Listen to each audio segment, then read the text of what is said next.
Drones made in China are in use across the U.S., but China appears to be military-minded as it ramps up their production. Shanghai imposes lockdowns on two of China's most famous hospitals. That's as clusters of virus cases are on the rise across the country. Chinese authorities take up extreme tactics to enforce lockdown orders. We look at some of them that were caught on camera. China amends its laws to encourage doctors to report contagious diseases, but the changes may not protect whistleblowers if they choose to come forward. And Twitter locks the account of China's embassy in the U.S. That's after one post defended Beijing's suppression of ethnic minorities. Welcome to China in Focus. I'm Tiffany Meyer. The Chinese Communist regime is to be found to have been developing more advanced military drones. And the adversary they have in mind, the United States of America. Beijing is ramping up its production of military drones, according to a leaked document from China's Ministry of National Defense obtained by the Epoch Times. The goal is to spy on and compete with adversaries like the United States. The 2017 document explained the purpose is to arm China's military defense and make it capable of taking on U.S. weapons. The document said the drones could be used to seize information as well as control and restrict other nations' information. Chinese media reported that China spends 0.5% of its military budget on drones, while the U.S. spends 0.8%. Military drones take up a quarter of China's drone market, while China's commercial drone giant DJI claims over 80% of the global market. The Chinese company has been accused of collecting unnecessary information from users. American officials say the company may send Americans' data to China. DJI denies the claims. Police departments from 22 U.S. states use the Chinese drones to enforce social distancing guidelines. The Trump administration banned DJI from buying American products, citing national security concerns. The move dealt a hard blow to the company, who rely heavily on electronic components made in the U.S. Penny Zhou, NTD News. Shanghai is imposing lockdowns on two of China's best-known hospitals after they were linked to new CCP virus cases. Outpatient services have been suspended at Fudan University Shanghai Cancer Center and Zhenji Hospital, both of which have been cordoned off along with some surrounding residential communities. China now finds itself on guard against new clusters of CCP virus infections that have been emerging largely in the country's frigid north. Lockdowns have been imposed in parts of Beijing and other cities following outbreaks. Schools are letting out early, and citizens have been told to stay home for next month's Lunar New Year holiday. Now we turn to Shanghai City inside Hebei province. The virus situation is worsening in the northern Chinese province. Now boarding schools are being converted into makeshift quarantine centers. Those who have come into contact with virus patients are being forced to isolate there. But with schools filling up, the students who live on campus are being pushed out.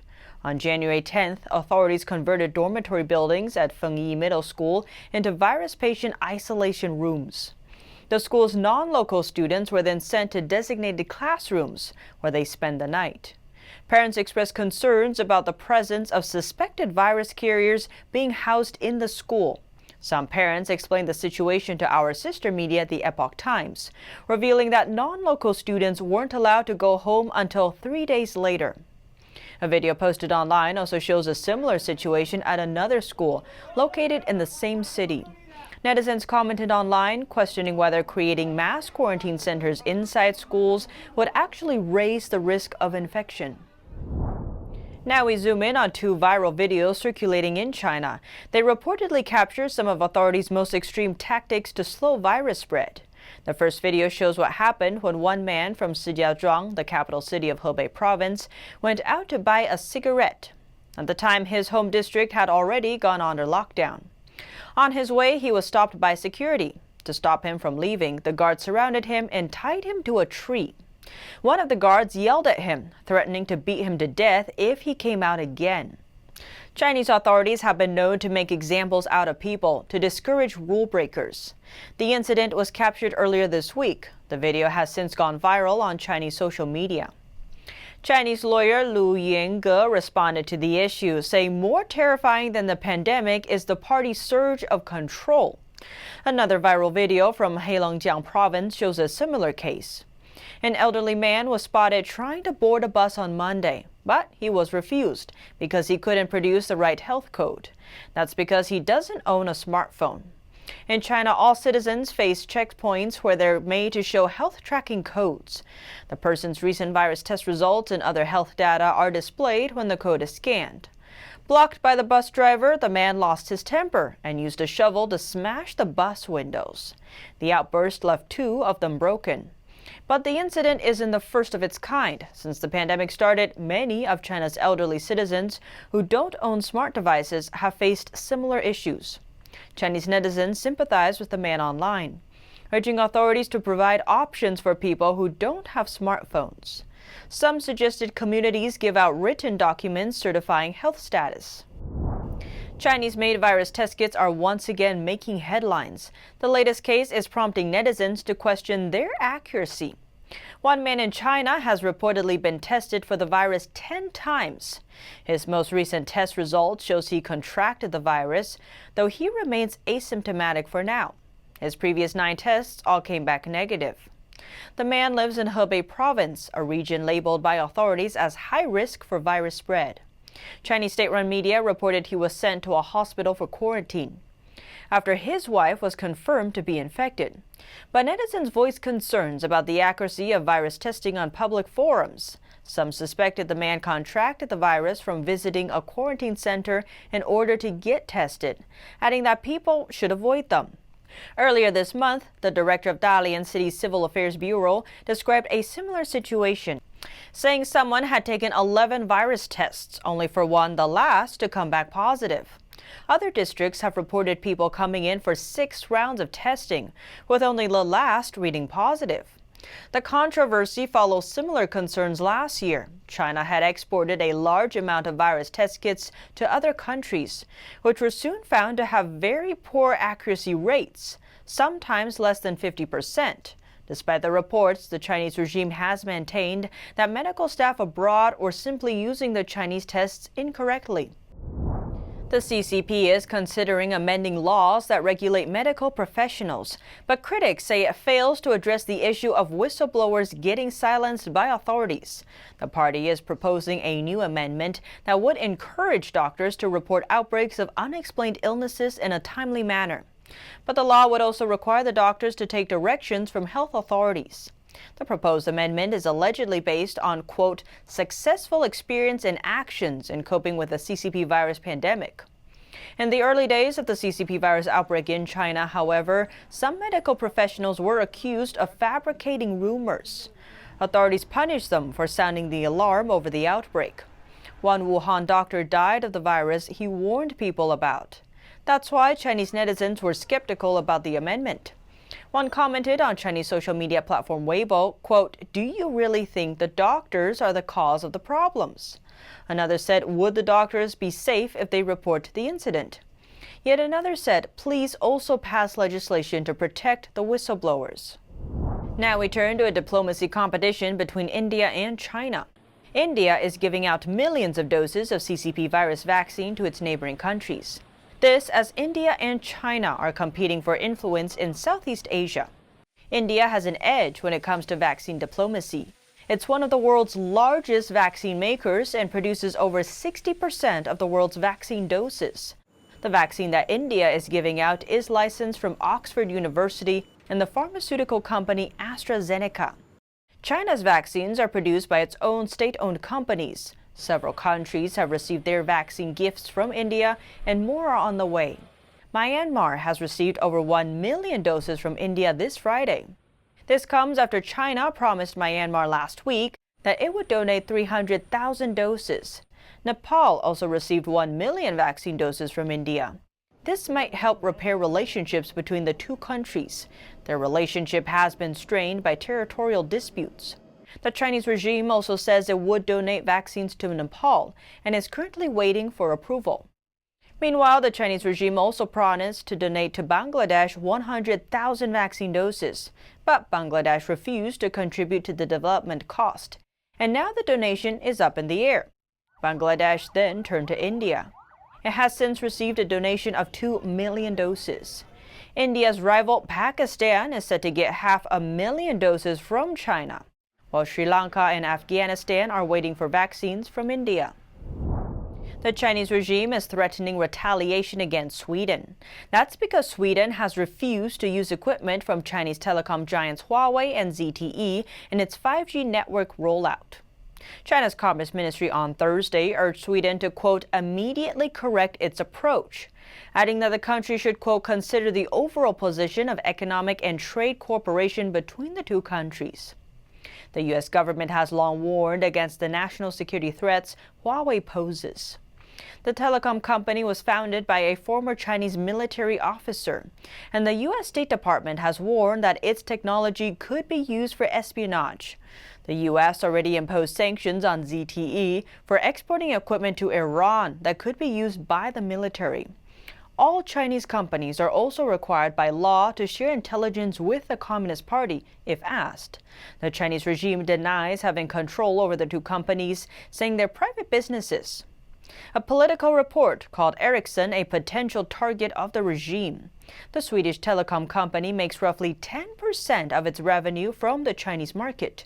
Its chief executive reportedly pressured the Swedish trade minister to overturn the country's Huawei ban.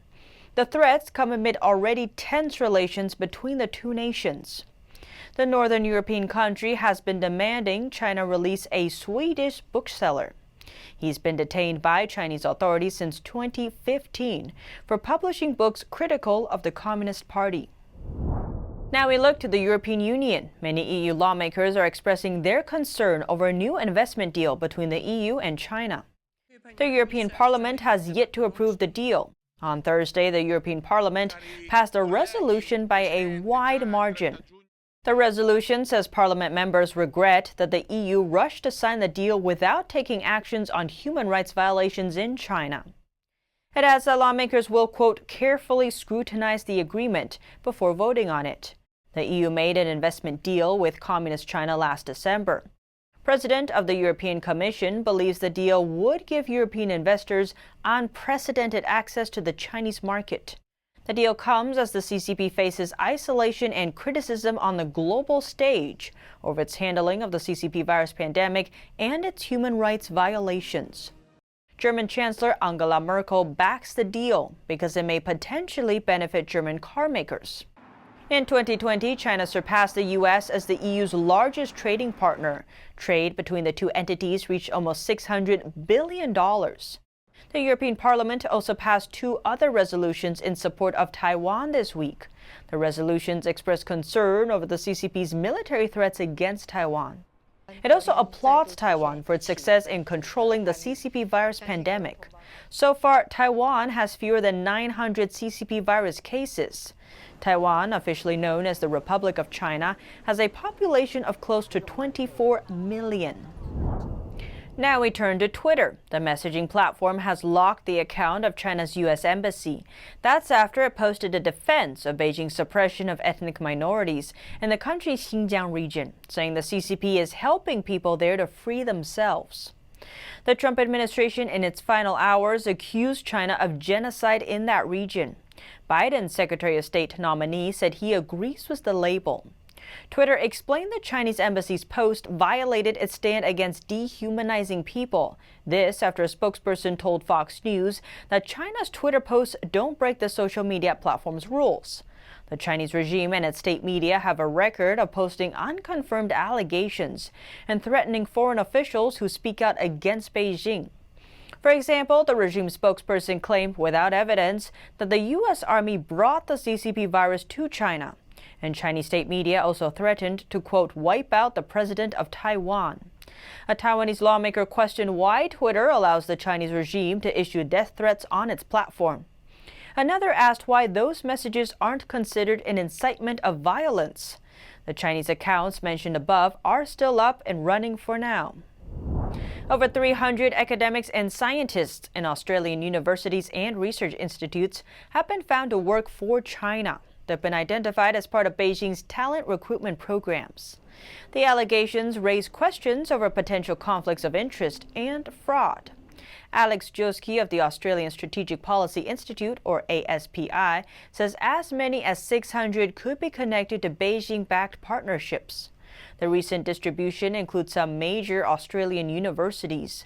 University of Queensland has the most of them, with 31. Jusky added that the recruits are encouraged to transfer and commercialize the technology in China. He said a former University of Queensland professor provided surveillance technology to Xinjiang authorities. That's the same region in North China where the members of the Uyghur ethnic minority are known to face suppression from the regime. Jusky alleges that about 60 Australia-based individuals received funding from Australian authorities while also working for Chinese-backed companies or labs. The tactic is one way Australian technology is transferred to China. Once overseas, the intellectual property may also be used for military purposes. According to an ASPI report, Australia was home to about 60 talent recruitment stations operating under the 1,000 Talents program, a Chinese regime-funded project used to attract scientists and engineers from overseas. A South Korean YouTube celebrity is taking heat from some Chinese netizens. But what's the source of the controversy, the origins of kimchi? NTD's Don Ma has more on the details. Korean internet celebrity Hamzy hosts a food eating show on YouTube, a genre that's become popular with Asian audiences. Her videos center around eating attractive-looking Korean dishes. But lately, she's facing digital backlash. That's after she was accused of insulting China.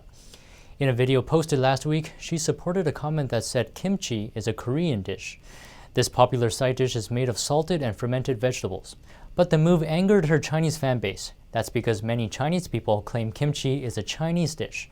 The origins of kimchi turned into a heated debate between Chinese people and Koreans last year. That's after Beijing won a certification for the dish from the International Organization for Standardization.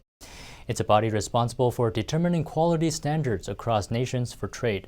Chinese state-run media quickly acknowledged the achievement, while Korean netizens took to online platforms to denounce the certification. Some said China was stealing Korean culture. The situation turned into a fierce social media showdown. Hamzy showed support for another comment that angered her Chinese fanbase even more. The comment contained a derogatory term used to describe Chinese people. It loosely translates to "no good Chinese people." The situation escalated so much that Chinese media took notice. Reports came out saying Chinese netizens accused her of disrespecting Chinese food culture and insulting Chinese netizens. On Saturday, Hamzy apologized on Chinese social media platform Weibo. She said she was sorry for backing the comments and didn't mean to offend Chinese people. But her apology to the Chinese side sparked offense with her Korean fanbase. Some accused her of betraying her own culture and country for the sake of profiting in the Chinese market. In response, she apologized again to her Korean fanbase, but now upsetting her Chinese fanbase once again. Some called her two-faced. As a result, her Chinese management agency terminated its contract with her. Since then, nearly all content on her Chinese social media page has been deleted, and her official Chinese online store has been closed. Hamzy responded to the action saying that if calling kimchi is a Chinese food was required to work in China, she would not work in China. Hamzy's YouTube channel appears unaffected. She's not the only one to face backlash over so-called anti-China comments. BTS, a popular South Korean boy band, endured similar outcry. This year marks the 70th anniversary of the Korean War. We will always remember the history of pain that our two nations share together. In a speech last year, the band's leader thanked South Korean and U.S. war veterans who fought in the Korean War. China took offense because the countries he thanked stood against China during the war. Don Ma, NTD News. Now we take a look at North Korea. According to a report by Radio Free Asia, a Chinese resident living near the border with North Korea spotted a truck on the other side of the border. And one thing about this truck really stands out. This truck doesn't run on gasoline. It's powered by burning firewood. The Chinese woman says in the video she filmed that the truck requires at least 2 people operating it. A driver would be sitting in the front and another person would have to add firewood in the back of the truck. Look, this person in the back is adding wood. The woman adds that trucks like these are usually made in China, but people in North Korea would remodel them into charcoal-powered vehicles. She says firewood-powered trucks are common in North Korea, as residents there can't afford gasoline. And that's all for today's China in Focus. Thanks for watching and see you next time. Hi, we're happy to announce that you can also catch us on cable TV now. Millions of households already choose us as one of their trusted news sources, and you can too. You can watch us in Chicago, Washington, D.C., New York, and many other cities as well. And if your system doesn't carry NTD yet, you can just give them a quick call and request NTD on your cable provider. Thank you for watching. See you next time.